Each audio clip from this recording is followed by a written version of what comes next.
नमस्कार, आदाब। मैं हूं दीपक दास और आप देख रहे हैं 10 संवाद। आज जनवरी 2023 का आखिरी दिन है। अररिया जिला मुख्यालय स्थित अलशम्स मिल्लिया डिग्री कॉलेज के प्रांगण में आज कॉलेज के प्रिंसिपल प्रोफेसर रकीब अहमद को एक समारोह में विदाई दी गई। विगत दिनों रिटायर हुए 3 अन्य प्रोफेसर्स, जिनमें प्रोफेसर शाहिद, प्रोफेसर रफ़ी हैदर अंजुम और प्रोफेसर इकबाल को भी ससम्मान विदाई दी गई। अररिया 0 माइल स्थित अलशम्स मिल्लिया डिग्री कॉलेज और इंटर कॉलेज के पास आधारभूत संरचनाओं की कोई कमी नहीं है। पर्याप्त संख्या में योग्य व्याख्याता हैं, गैर शिक्षण कर्मी हैं, आवंटित सीटों पर छात्र भी नामांकित हैं। बस नहीं हो रही है तो छात्रों की उपस्थिति और पढ़ाई। इस मुद्दे पर मैंने कॉलेज के अवकाश प्राप्त प्रिंसिपल प्रोफेसर रकीब अहमद, नवनियुक्त principal professor Abrar Siddiqui, college प्रबंधन समिति के अध्यक्ष डॉक्टर निहाद आलम शम्स एवं सचिव फवाद आलम शम्स से बात की। आइए सुनते हैं क्या कहा उन्होंने। विदाई समारोह आज मेरा था। आज 31 जनवरी 2022 को मैं रिटायर किया हूँ अलशम्स मिल्लिया डिग्री कॉलेज से। मैं यहाँ 1980 से असिस्टेंट प्रोफेसर फिर प्रिंसिपल के पोस्ट पर रहा और ये कॉलेज जो है अलशम्स मिल्लिया डिग्री कॉलेज या अलशम्स मिल्लिया इंटर कॉलेज, ये मुस्लिम माइनॉरिटी कॉलेज है जो एक society Alshams Muslim educational and welfare society के द्वारा संचालित होता है। आज आप जो कुछ देख रहे हैं यहाँ पर, ये बिल्डिंग देख रहे हैं या फिर सजा धजा हुआ कैंपस देख रहे हैं, तो उसमें हमारे कॉलेज के गवर्निंग बॉडी और हमारे कॉलेज की जो सोसाइटी है और कॉलेज में जो कर्मी हैं, प्रोफेसर्स, नॉन टीचिंग स्टाफ, इन सबों का बड़ा सहयोग रहा जो आज आपको कॉलेज इस शक्ल में नज़र आ रहा है। हम लोगों ने बुनियादी तौर पर पहले दिन से कॉलेज में और कॉलेज को कभी भी अपने घर से कम नहीं समझा, बल्कि घर से बढ़ चढ़ के समझा। आज भी कॉलेज के स्टाफ रोज़ाना कॉलेज आते हैं, अपनी ड्यूटी पर रहते हैं, 3 से 4-5 घंटा वो यहाँ रहते हैं। लेकिन 1990 के बाद से सरकार की पॉलिसी में क्या चेंजिंग आया ये समझ में नहीं आ रहा है कि उसके बाद से लड़के एडमिशन लेते हैं, क्लास करना नहीं चाहते हैं और उस पर सरकार की भी कोई पाबंदी नहीं है, कोई सख्ती नहीं है। जो 75% अटेंडेंस का मामला था ऑनलाइन जब से हुआ है वो भी ख़त्म हो गया है। और कभी कभी तो ऐसा होता है कि स्टूडेंट एडमिशन भी नहीं लेते हैं और पार्ट 2 पार्ट 3 का ऑनलाइन वो फॉर्म भर देते हैं और यूनिवर्सिटी उसको एक्सेप्ट भी कर लेती है। तो ये जो गैप है यूनिवर्सिटी और कॉलेज के बीच में, ये बहुत बड़ा गैप है जो कॉलेज के एडमिनिस्ट्रेशन और यूनिवर्सिटी के भी एडमिनिस्ट्रेशन को नुकसान पहुंचा रहा है। एक बात, ये इलाका बहुत गरीब इलाका है, पिछड़ा हुआ इलाका है।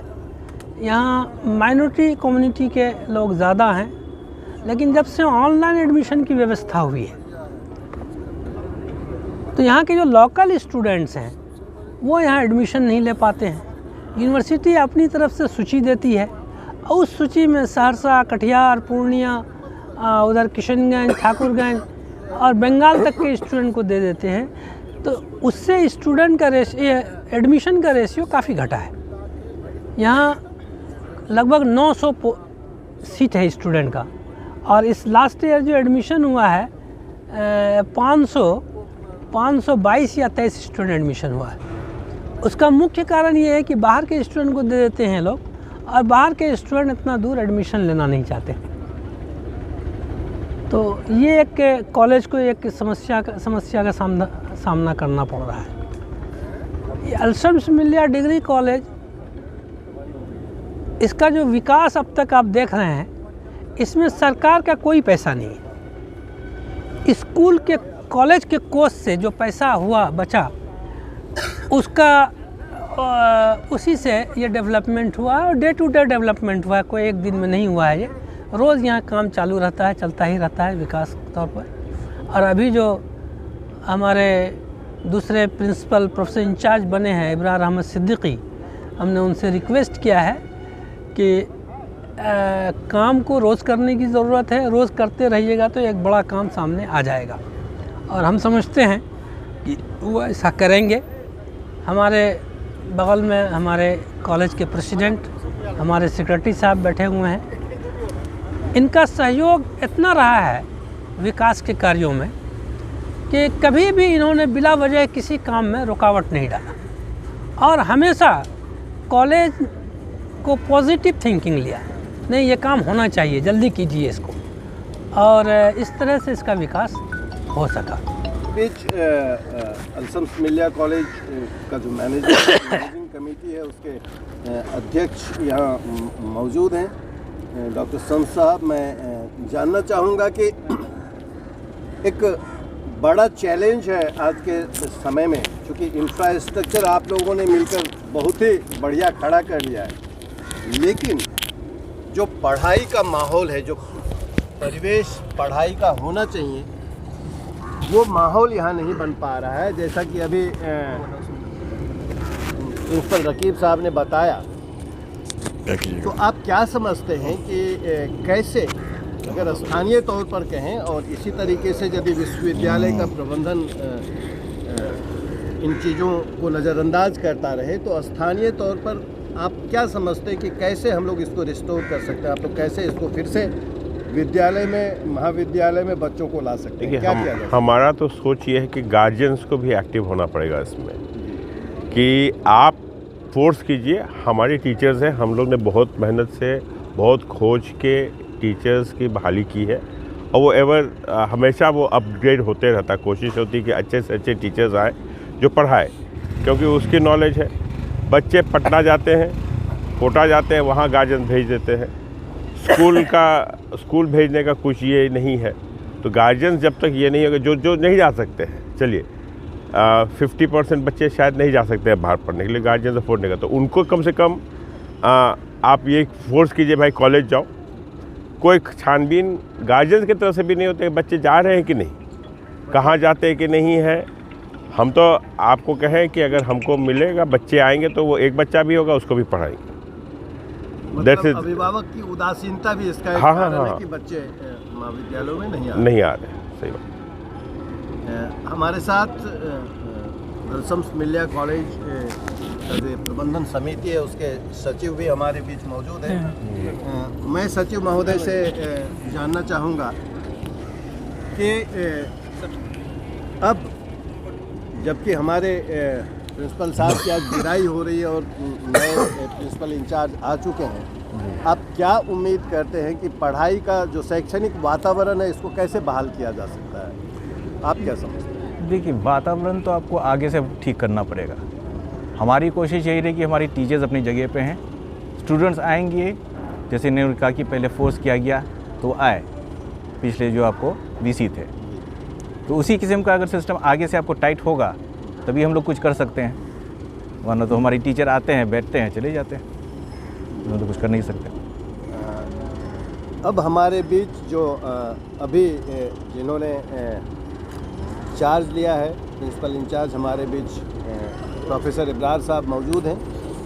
मैं प्रोफेसर इब्रार साहब से जानना चाहूँगा कि सारी परिस्थितियाँ यहाँ मौजूद हैं, लेकिन जिन बातों को लेकर इस महाविद्यालय की स्थापना की गई है कि हमारे इस इलाके के बच्चे बेहतर शिक्षा यहाँ से हासिल कर सकें, वही काम नहीं हो पा रहा। तो एक बड़ा चैलेंज है, एक बड़ी चुनौती है आपके सामने, जबकि अब जिम्मेदारी आपके हाथ है। आप क्या समझते हैं, कैसे अभिभावकों को या प्रबंधन के स्तर पर आप ऐसी क्या व्यवस्था कर पाएंगे ताकि बच्चे आपके महाविद्यालय में पढ़ने के लिए आ सकें? देखिए, सबसे पहले मैं ये बताऊं कि हमारे बड़े भाई गार्जियन, जिनको आज हम लोगों ने बहुत क्या कहा जाए कि बहुत तकलीफ़ में है कि आज हमारे बड़े भाई गार्जियन इस कॉलेज से विदा हुए हैं।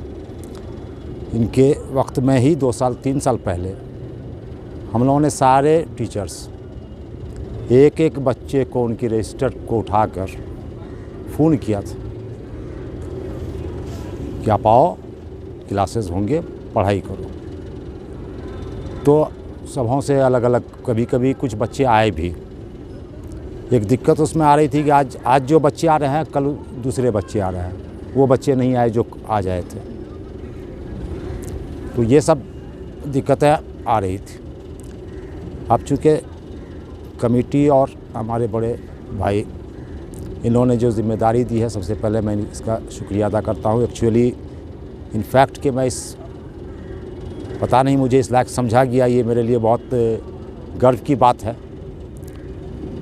मैं इसमें पूरी कोशिश करूँगा कि बच्चे कम से कम आना शुरू करें, एजुकेशन को समझें, अपने डिग्री को समझें कि बीए पार्ट 1, पार्ट 2, पार्ट 3 क्या है, ये भी कम से कम समझें। इसके लिए मैं जो भी ये होगी और अपने गार्जियन से या कभी कभी गेट टुगेदर करके एडमिशन के वक्त इसको मैं करना चाहूँगा। तो द संवाद से बात करने के लिए आप सबों का शुक्रिया।